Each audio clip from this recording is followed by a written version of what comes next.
Hello students. आज हम लोग एसी सर्किट्स को सॉल्व करने का एक दूसरा मेथड देखते हैं। थोड़ा सा एडवांस मेथड है।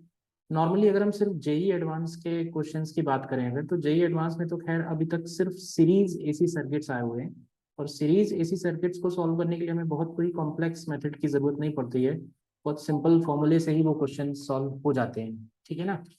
लेकिन अगर सपोज करते हैं हम, क्योंकि एडवांस के पेपर में वी नेवर नो कि क्या सिलेबस में है क्या सिलेबस में नहीं है, तो in the form of passage anything can come. तो let us see another method to solve AC circuits which is primarily using complex number and polar form as well as complex number। ये दोनों chapters आप mathematics में detail में पढ़ते हैं, ठीक है ना। कॉम्प्लेक्स नंबर के बारे में अगर मैं बोलूँ तो कॉम्प्लेक्स नंबर का काम ही basically complex number, mathematics is language of physics. तो फिजिक्स में जहां जहां जरूरत पड़ी वहां वहां मैथमेटिक्स के एक्सप्रेशंस इन्वॉल्व हुए। तो कॉम्प्लेक्स नंबर का देखा जाए तो सीधा सीधा यूज जो है वो सबसे पहले हमारे एसी सर्किट्स में आता है। इलेक्ट्रिकल इंजीनियरिंग अगर आप करोगे तो आपको डिटेल में ये सारी चीजें पढ़ने को आगे मिलेंगी ही बीटेक में ही। बट थोड़ा सा हम इसमें यहाँ पे देख लेते हैं जो थोड़ा सा हो सकता है यूज में आ जाए आपके। तो देखिए है क्या, एसी सर्किट में हमारे पास जो वोल्टेज रहता है वो वेरिएबल वोल्टेज रहता है। ये हम सभी लोग जानते हैं, ठीक है ना। तो पहले अगर थोड़ा सा बेसिक जाने इसके बारे में, फिर से एक बार कुछ बेसिक बातें देख लें।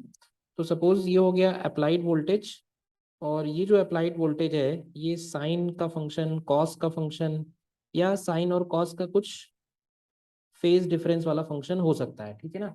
तो सपोज अगर हम इसको इस फॉर्म में लिख रहे हैं तो it is simply v is equal to V naught sine omega T, ठीक है।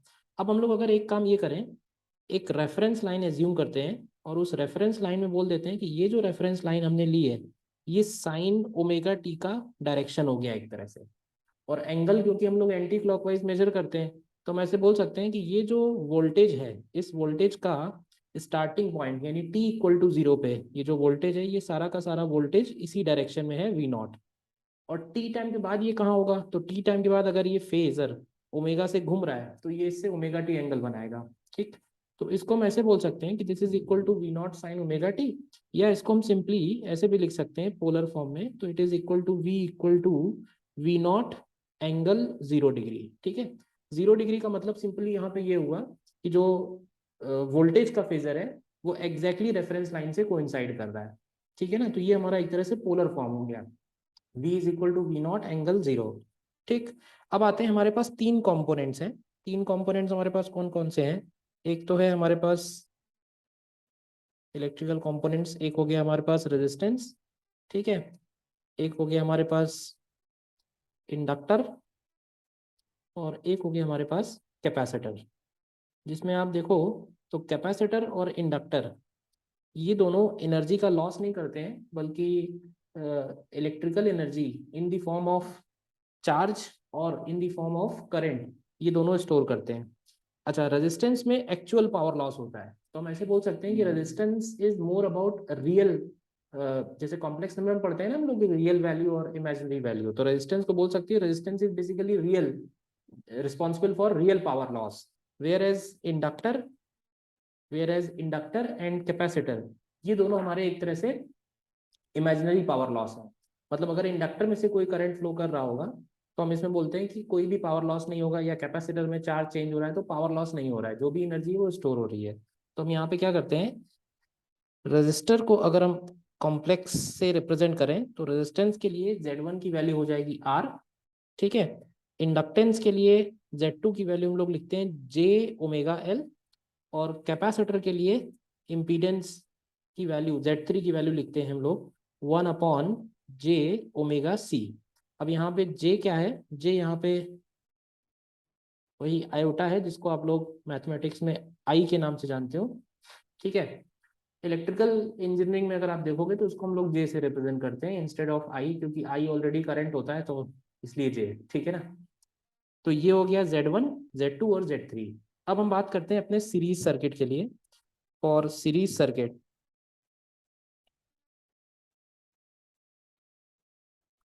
तो देखिए फॉर सीरीज सर्किट्स हम लोग जानते हैं तीनों कंपोनेंट्स सीरीज में कनेक्टेड होंगे, और अगर तीनों सीरीज में कनेक्टेड है तो हमारा सिंपली जो इम्पीडेंस है वो तीनों का सीधा सीधा सम हो जाएगा। तो Z equivalent will be equal to Z1 plus Z2 plus Z3।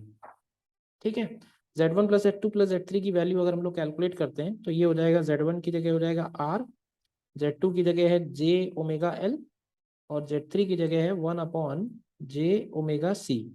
तो इसको हम लोग ऐसे लिख सकते हैं R प्लस, अब अगर इसमें से हम J कॉमन ले लें तो देखिए बन जाएगा ये ओमेगा L, और ये -1/ओमेगा C हो जाएगा। माइनस कैसे हुआ ये होपफुली आप लोगों को क्लियर होगा, क्योंकि जे जब कॉमन ले रहे हैं तो नीचे जे स्क्वायर हो जा रहा है, और जे स्क्वायर की जगह हम लोग -1 पुट करेंगे। ठीक, तो ये एक तरह से देखो तो इम्पीडेंस का ये रियल वैल्यू है और ये इम्पीडेंस का इमेजिनरी वैल्यू है, I+A+IB के फॉर्म में ही है। तो इस इम्पीडेंस को, जेड इक्विवेलेंट को हम लोग ऐसे लिख सकते हैं mod of Z equivalent into angle phi. ठीक है, अच्छा एंगल फाई क्या है, तो ये एंगल फाई की वैल्यू हम लोग लिख सकते हैं tan phi is equal to imaginary value upon real value. तो tan फाई की वैल्यू हो जाएगी ओमेगा एल -1/ओमेगा C and divided by R। ठीक, अब ये हो गया Z, और जिस वोल्टेज के अक्रॉस इसको हम लगाने वाले हैं वो वोल्टेज है V0 एंगल 0 डिग्री, जो हमने स्टार्टिंग में लिया था। तो यहाँ से करंट की वैल्यू हम लोग एक लाइन में ही लिख सकते हैं, that current I is equal to V upon Z equivalent. तो यहाँ से देखिए हो जाएगा V0 upon mod of Z equivalent, और एंगल की जगह अगर आप देखो तो वो एंगल जब ऊपर जाएगा तो 0 में -5 हो जाएगा, तो अल्टीमेटली ये बचेगा V0 upon mod of Z equivalent, और एंगल में -5 आ जाएगा। ठीक है ना, और मॉड ऑफ जेड इक्विवेलेंट कितना होगा, तो मॉड ऑफ जेड इक्विवेलेंट हो जाएगा इक्वल टू √ऑफ। तो देखो मॉड ऑफ जेड इक्विवेलेंट का मतलब होगा कि A² plus B², √A² plus B²। तो ये वैल्यू तो हमारी वही आ गई जानी पहचानी, एसी सर्किट सॉल्व तो कर रखे हैं ना, ओमेगा एल -1/ओमेगा C का होल स्क्वायर। ठीक है ना, और क्योंकि ये -5 आ रहा है तो करंट की वैल्यू एक तरह से हो जाएगी current is equal to I0 sine ω t -5। Minus मैंने इसलिए लिखा हुआ है क्योंकि ये एंगल -5 बच रहा है फाइनली। तो -5 अगर हम करेंगे तो ये हमारा -5 जो है -tan φ अगर लिखें तो -tan φ की वैल्यू 1/ओमेगा C -ओमेगा L/R आ जाती है। तो आपने सीरीज एसी सर्किट में यही वैल्यू याद कर रखी है, XC - XL/R। तो करंट का वैल्यू भी पता चल गया, हमें वोल्टेज का वैल्यू भी पता चल गया। ठीक है, तो ये तो बात हो गई नॉर्मल सीरीज सर्किट की, इसको हमने विदाउट कॉम्प्लेक्स नंबर भी पहले सॉल्व किया हुआ है। ठीक है, अब अगर हम लोग बात करते हैं, नेक्स्ट हम लोग बात करते हैं कोई और सर्किट ले लेते हैं। तो देखो एक और सर्किट बहुत पॉपुलर सर्किट है, जिसको कई बार बुक्स में पैरेलल रिजेक्टर सर्किट इस तरह से नाम दिए होते हैं। इसमें क्या है कि रेजिस्टेंस है, ठीक है, और रेजिस्टेंस है इसमें, इंडक्टर है इसमें, और कैपेसिटर है। लेकिन इस बार तीनों सीरीज में नहीं है, इसमें इंडक्टर और कैपेसिटर ये दोनों इसमें पैरेलल में है।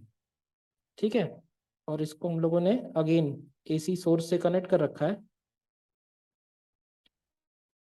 तो सपोज ये जो एसी वोल्टेज है इसको हम फिर से उसी तरह से V equal to V0 sine ω t लिख सकते हैं, या इसको सीधे सीधे लिख सकते हैं V0 एंगल 0 डिग्री। ये R हो गया, ये L हो गया, और ये C हो गया। अब हमको मालूम है कि यहाँ पे जो करंट फ्लो करेगा I, ये करंट इधर L में I1 और C में I2 डिवाइड हो जाएगा। बट फिलहाल हम लोग इसको कॉम्प्लेक्स मेथड से करने वाले हैं। तो कॉम्प्लेक्स मेथड में हम लोग इस ऐसे बोलेंगे कि इंडक्टर का जो Z है और कैपेसिटर का जो Z है ये दोनों पैरेलल में है। तो हम यहाँ पे Z इक्विवेलेंट की वैल्यू लिख सकते हैं Z1 हो गया R के लिए, Z1 plus Z2 Z3 upon Z2 plus Z3। ठीक है, Z1 plus Z2 Z3 upon Z2 plus Z3। तो देखो Z1 का वैल्यू हो गया R, और Z2 Z3, अब हमें ये वैल्यू ऊपर रखने पड़ेंगे। ये Z2, ये रहा Z2 आपका, और ये रहा आपका Z3। ठीक, तो Z2 Z3 upon Z2 plus Z3 अगर करते हैं तो Z2 इंटू Z3 अगर करेंगे तो J कैंसिल, ओमेगा कैंसिल, तो आपको ऊपर मिलेगा L/C and divided by Z2 plus Z3, यानी J omega L plus 1 upon J omega C. इसको हम थोड़ा सा और सिंप्लीफाई करें अगर, तो z इक्विवेलेंट हो जाएगा r प्लस, अब इसमें देखो अगर हम जे ओमेगा ऊपर लिए जाएं और c मल्टीप्लाई कर दें, तो देखो क्या क्या मिल रहा है हमको। क्या ये जे ओमेगा एल ऊपर आ जा रहा है एंड नीचे c मल्टीप्लाई हो रहा है।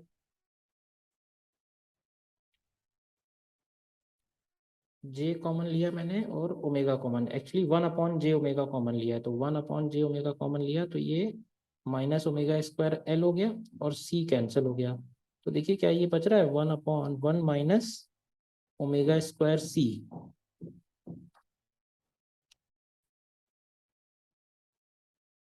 एक इसमें एल और आएगा 1 upon omega square L C, देखो ये बच रहा है। तो अगेन इसको भी हमने रियल प्लस इमेजिनरी फॉर्म में लिख लिया है। तो अगर हमें मॉड ऑफ जे इक्विवेलेंट निकालना होगा तो मॉड ऑफ जे इक्विवेलेंट की वैल्यू हो जाएगी अंडर रूट ऑफ, देखिए ध्यान से, ये हो जाएगी R square plus omega L upon 1 minus omega square L C का होल स्क्वायर। ठीक है, और अगर इसका हम एंगल लिखते हैं, इसको हम ऐसे लिखेंगे, this is equal to mod of Z equivalent into angle phi. ठीक है, और टेन फाइव की वैल्यू हो जाएगी omega L upon R bracket 1 minus omega square L into C. देखिए, तो अब अगर हमें करंट आई चाहिए तो अगेन ये करंट आई हो जाएगा वी अपॉन जेड, तो ये आ जाएगा V naught upon mod Z equivalent अलग कर लेंगे और एंगल में आपका अगेन -5 आ जाएगा। तो जब -5 लिखना होगा तो फाइनली देखो करंट की वैल्यू हम लोग अब लिख सकते हैं, करंट की वैल्यू हो जाएगी V naught upon mod Z मैं नहीं लिख रहा हूँ पूरा, वो बड़ा एक्सप्रेशन है, और ये हो जाएगा साइन ऑफ ओमेगा टी -5, और -5 की वैल्यू, तो minus of ten 5 will be equal to omega L upon R bracket omega square L C -1। ठीक है, मैग्नीट्यूड ऑफ करंट अगर लिखेंगे आई नॉट, तो मैग्नीट्यूड ऑफ करंट आ रहा है वी नॉट अपॉन ये पूरा जेड। तो इसको हम फिर से पूरा कॉपी करके लिख देते हैं यहाँ पे, देखिए ठीक है ना। तो ये हमारा करंट का वैल्यू हो गया एक तरह से। अब कई बार ये होता है कि अगर हमें करंट को मैक्सिमाइज करना है, यानी सर्किट अगर रेजोनेंस में ले जाना है, तो करंट मैक्सिमाइज करने का मतलब है कि हम ये वाला टर्म अगर किसी तरह से जीरो कर पाए। तो देखिए ये वाला टर्म यहाँ पे जीरो, इस बार जीरो तब होगा जब इसको हम अगर 1/0 के फॉर्म में बना लें, 1/0 फॉर्म में बनाने के लिए इसकी वैल्यू 1 हो जाए। तो यहाँ से भी देखेंगे तो एट रेजोनेंस हम लोग बोलेंगे कि ओमेगा स्क्वायर एल सी की वैल्यू 1 हो जाए। तो यहाँ से भी रेजोनेंट फ्रीक्वेंसी का वैल्यू वही निकल के आ रहा है। तो ये नहीं मतलब है कि हर सर्किट में यही आएगा, अलग अलग भी आ सकता है। फिलहाल इस सर्किट में रेजोनेंस फ्रीक्वेंसी ये निकल के आ रही है। तो अगर कोई जनरल सर्किट आपके पास सॉल्व करने के लिए आएगा तो आप इस मेथड से इसको कर सकते हैं। ठीक है, आई होप ये कॉम्प्लेक्स मेथड आपको क्लियर है। आप अपने आप भी कुछ और क्वेश्चंस में प्रैक्टिस कर सकते हो, बट ऑब्वियसली इसी सर्किट्स में जो सिलेबस में है वो तो सीरीज वाला पार्ट ही है, तो जितने क्वेश्चन सीरीज के हैं उस पर ज़्यादा प्रैक्टिस रखिए। Okay, thank you.